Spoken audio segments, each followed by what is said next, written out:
Welcome to this week's edition of the Tundelaniyo podcast, The Nigerian Theatre Witnesses to History. And we still continue our discussion with Professor Segun Oyewuyi.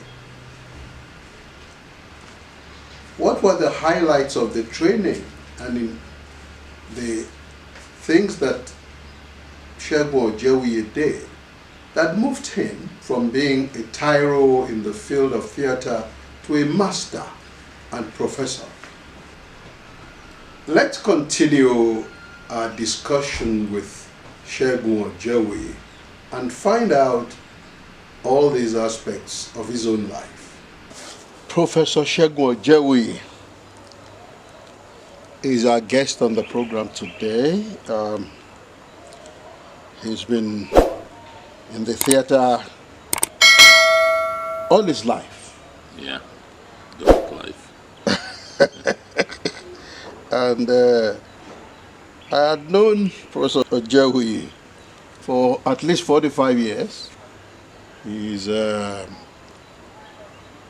intense theatre operator, involved in every aspect of theatre.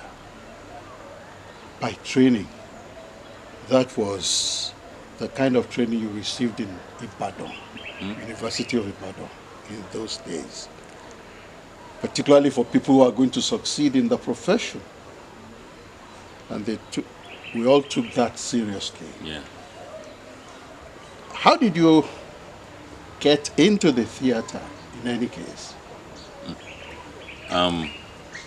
It's a pleasure to be doing this with you, particularly for the mutual respect and long journey in theatre. To just go straight to the point, I think my love of literature was the beginning of, my interest in theatre. I mean, before I had encounters with some personnel, some performers and poets and all of that, I first started falling in love with literature. In primary school, we used to have the end of year, send-off thing where prizes were awarded. And I always, was in that top bracket. And so I was always awarded books, Alibaba stories, and, Alibaba and the 40 Thieves and the rest of them. And the rest of them. Then the simplified or shortened Shakespeare stories, the plays put in story form. And Charles Dickens. So I spent the holiday reading these books and just imagining those events and the places and things. I would just sit and just be imagining and seeing them while my friends would be busy playing street soccer. That's what I did, and that was the beginning of the interest in literature. So in the secondary school, and then I lived in Odon. That's where I grew up, Ibadan. And in the house where my parents lived, the owner of the house, Mr. Koitilo, was from Oton Ayegbaju and had some familial relationship with Drew Ladipo, who would come to Ibadan on those traveling theatre tours. So to perform at Mapo Hall and all of that. And one of those, and so the group would come to the house. They slept there. That was their base before and one of the performances, it was Moremi, I think. Oluorobo was missing or something, had a problem. And I was just the right size, the right kid, around. And so it took me. That was some experience. I was a kid. Right. But I saw the storytelling live and the power of costumes, of the design elements added to the performative abilities of the actors. I saw the transformation from just being you to being this character and performing this story. So stories I imagined in my head were coming up live. they could be performed live. And then I got into the secondary school. And then I had an uncle, a neighborhood uncle, Segun or something. I cannot remember the last name. He died as one of the members of the Western region. Oh, okay. He was in 60 something. That represented Western states. Yes. In the National Festival of the Arts. That was I think that was in 73 or 74. 73 or thereabout. So he used to write poetry. He was a young man, handsome young man. He was different the entire neighborhood because he was polished. He was spoke very well. He wrote, and so it kind of took me under his wings because then I would discuss those stories with him, and he would write his poems and share them and explain them to me, and so I was getting all this was early years. Then I got into the secondary school, and one day, I couldn't decide what I was going to do because it was early. The idea of what you did when you grew up was something else. My father was not like a pressure cooker making you go into this and this. No, he just pass your exams, be all those things about ethics and all of that. So I combined my courses. I had my subjects. I had arts, in those days, arts, sciences. So I had them, and I was told because I had fine art, literature, English, all those things. I was told that no, I couldn't. They fell into a bracket. I had to drop one: art, fine art, or literature. So I dropped fine art. And then there was this group from the UK, from the Royal Shakespeare Company. The British Council presented to our school if we would host them, and they asked students to sign up. So I signed up. I went to the event. There were just 3 students, 3 of us. And as it turned out, there were just 5 of them. Oh, okay. And they performed The Merchant of Venice. Just the 5 of them? Changing roles, changing costumes, looks in front of us. Everything was woven into the performance. I was in trance. I was just that. Literature, Shakespeare story, coming alive, and hearing the words and the journeys that their minds took us on, their performances took us on. I could see the nose, I could see all of those things. Everything was just coming together. But what struck me for that event, where I always go back to it, was the power of the theater on an individual's mind. Not just as a tour of fancy, of just imagining places. No, the social message, the social impact, the ethic, or the morality, or the virtue, all of those subjects woven into that story. Because after the performance, we had a session to discuss, and I could see, oh wow, Shylock was this mean person. So, and they extended the meaning. So I began to understand that the people who did this thing were not doing them for the fun of it or for self-celebration, They had a message. A message. And it had, it's designed for some powerful social impact to effect change in the society. That was the key for me. It was like, oh wow, this would give me a voice. Theater was not just entertainment. It was not just entertainment. So you got that link that early. From that point, and I was set on it. I remember a story which I've shared with some friends. A friend of my father's was asked to pick me up from school on a midterm break. He came with his bike, his motorcycle, and so I, sat behind him, clinging onto him. And at some point, he turned around and said, "So what?" This was I was in Form 3 or 4 at this point. He said, "So what do you want to study? What do you want to be when you grow up?"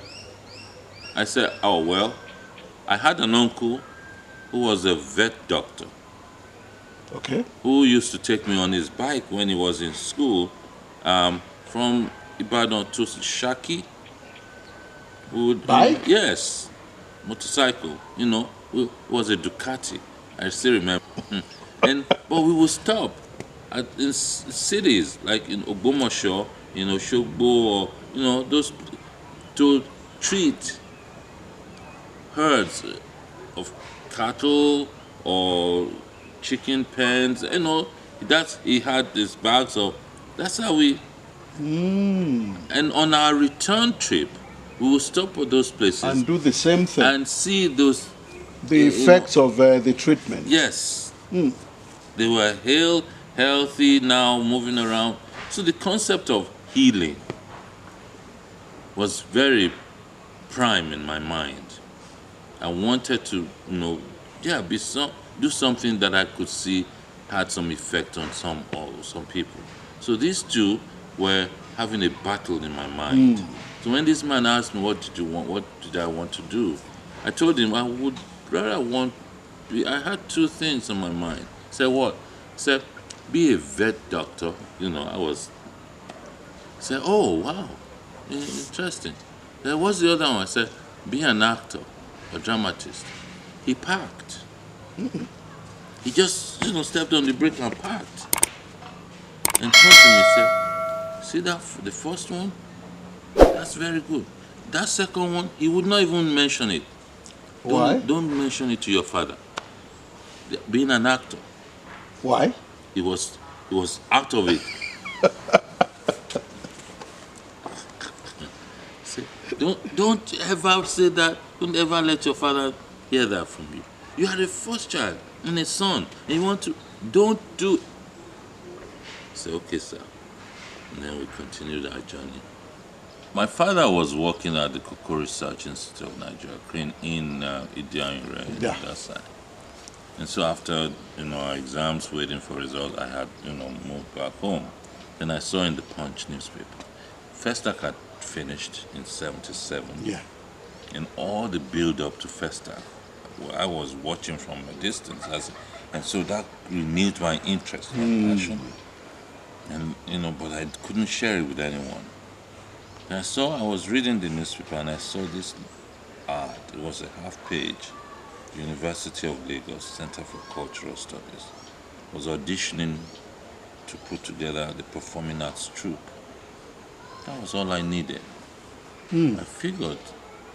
Anyway, I applied and I figured in my head how I would get this done with my parents. And well, the Center for Cultural Studies, that's in a university. So it gave the cover of so I applied blindly, no training, nothing, and I was invited. They sent 2 excerpts of monologues.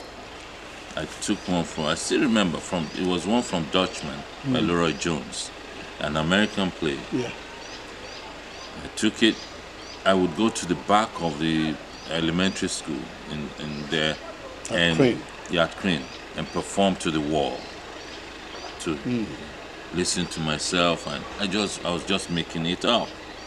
I was combining things I'd seen in those performances and on television, because that was the period where TV drama was really strong. Yeah. And the Unibaden company was always on TV, That's right. And all these traveling theaters. So I was using that to prepare myself. Well, I told my father I was going to see my uncle in Lagos, who lived in Lagos at the time. That was how I went for the audition. And I got admitted or appointed, whatever it was. It was a combination of training and performing. Yes. But the center was just the right place to have gone to start.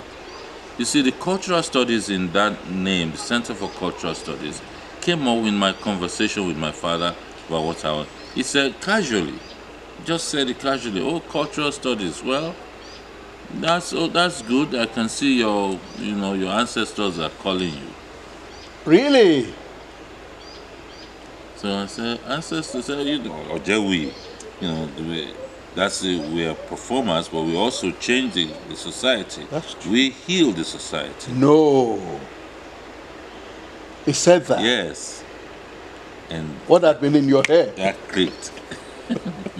That clicked. I didn't tell him what he was still. I said, but it clicked. It gave me the validation I needed to pursue it. So I was one of those, to put together. I think we're the second set. They had appointed some key ones from Unife Theatre, That's right. the Oriolopo. and then some from the north. These were nationally known artists. They're on their own, and in fact, from television, Femi Robinson, who was the village headmaster, was there. So we were and I was the second youngest. It was this lady, Jumoke Fashola, was the youngest. Yeah, Jumoke. And so in the morning, we had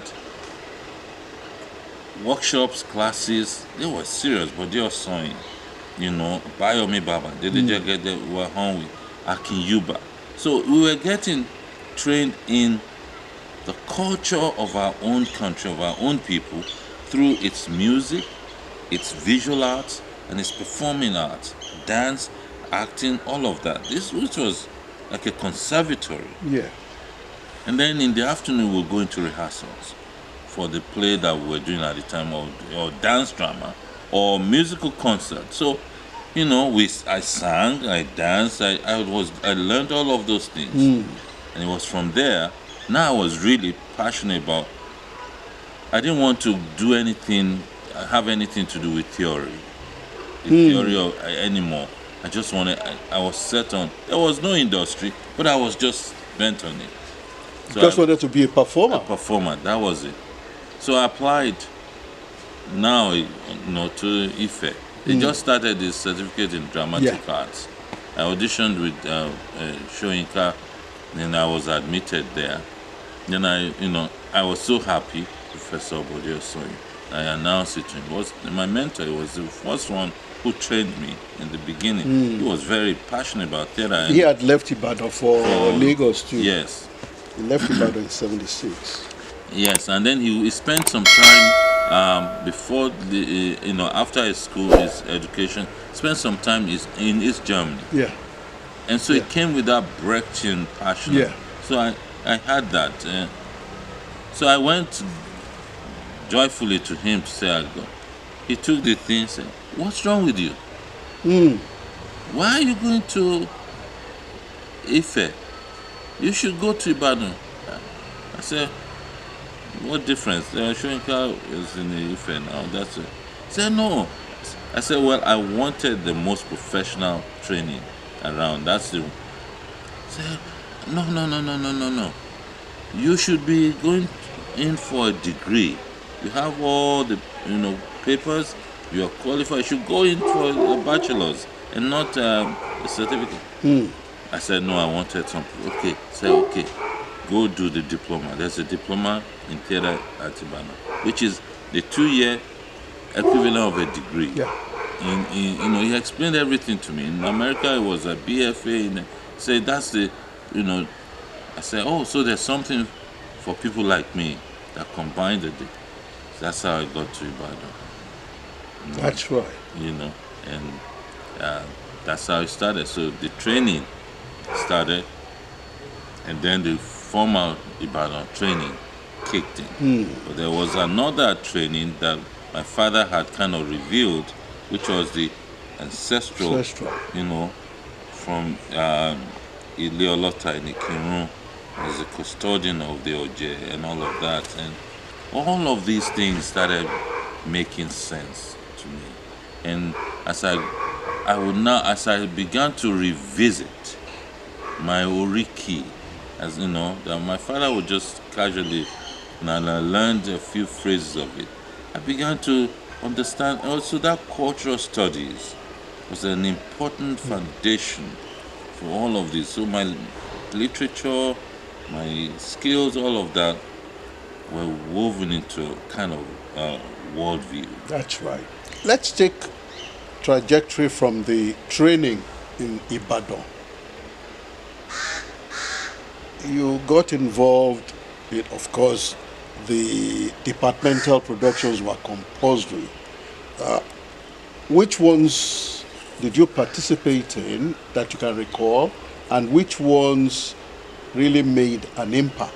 Maybe directorially, costume-wise, or music that kept on telling you that, this was it. Segun, you're on the right path. I'm very sure that you are excited at the things that Segun Oyewuyi has disclosed.